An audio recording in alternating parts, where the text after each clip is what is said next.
We've been examining the theory of how we want to sit down into a chair. As we begin to put it into practice, however, we will be confronted with challenges. We may find that we cannot enact what we envisioned. In fact, we must expect that. If we're trying to improve our posture, then obviously we have found that our skill in maintaining a good posture is not satisfactory. How then could we expect to be able to instantly perform a gesture like sitting down while maintaining good posture? Luckily, we have tools that will help us guide ourselves so that we can change how we perform a gesture. The main tools will be verbal directions and, of course, visual feedback from video recording yourself or using a mirror. By actually seeing how we've performed a gesture, we can assess where we are succeeding in doing what we intended to do and where we're failing. That's going to be very important when it comes to working with a gesture like sitting down. You've probably sat down thousands of times in your life. The way you perform this gesture is going to be deeply ingrained into you.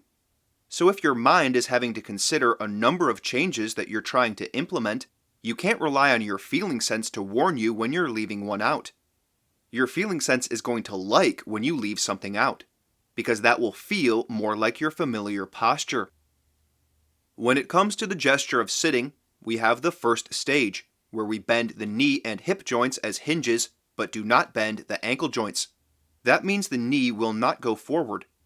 It's very common for people to still move their knee a little bit forward, even though they don't intend to, especially when we begin to bring in further considerations.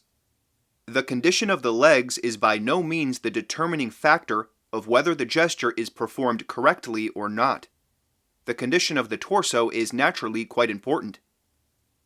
The first problem that nearly everyone will have is that they will not want to move their hips back far enough. It's not hard to understand why. Most people stand with their pelvis too far forward all the time. This is a problem F.M. Alexander illustrated in his first book, and one we've looked at a lot in previous series.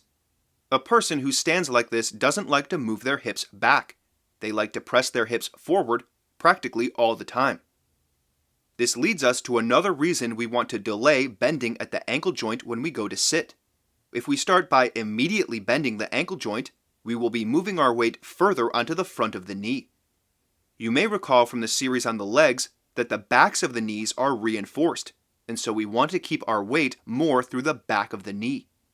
By bending at only the knee and hip joints to start, we can lower ourselves without crunching the front of the knee and ultimately causing ourselves knee problems. In trying to get your pelvis to move further back, there is another pitfall you must avoid. Most will find it easy to move their hips far back if they poke their sit bones back, and in doing so unduly lower their torso or shove forward their lower ribs. This is a very basic sort of postural problem. When we lack conscious control of our movements, we do things like this.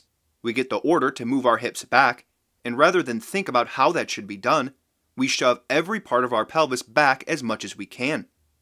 Since most people are used to standing with the sit bones pulled back a bit and their iliacs forward and down at the front, if they pull every part of their pelvis back, they will pull their sit bones back the most, as that's what they're used to doing. Moving the pelvis back while keeping the sit bones forward is a more nuanced movement. It says, yes, I want to stretch to get my hips further back in space, but I don't want to throw the kitchen sink at the problem. I want to maintain the integrity of my back, so in order to not arch my back, I'll only rotate my pelvis in unison with the rest of my torso. We can use this idea that we want to keep the sit bones forward towards the thigh as we move the hips back.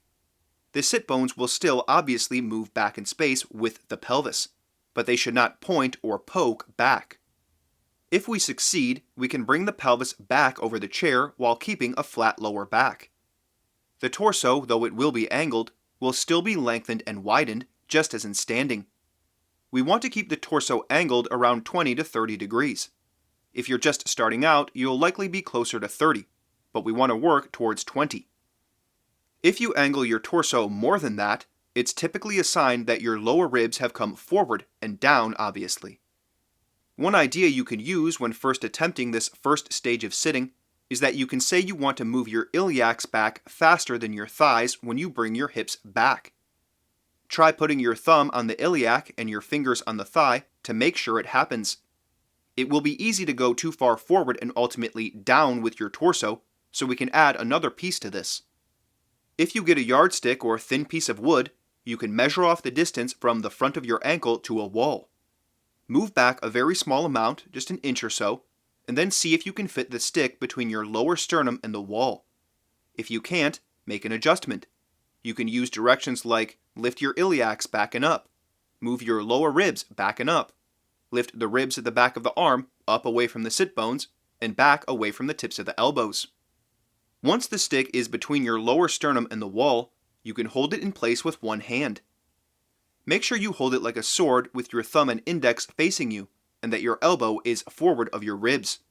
From there, go into the first stage of sitting by moving the iliacs back in space faster than your thighs, keeping your sit bones forward towards your thighs.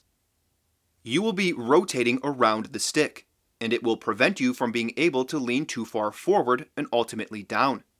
Don't let your head go back during this gesture. Your eyes will end up looking lower on the wall in front of you. If you're still looking straight ahead, you're shortening your neck. If you're a beginner, this might be a bit of overload, so make sure you're using visual feedback.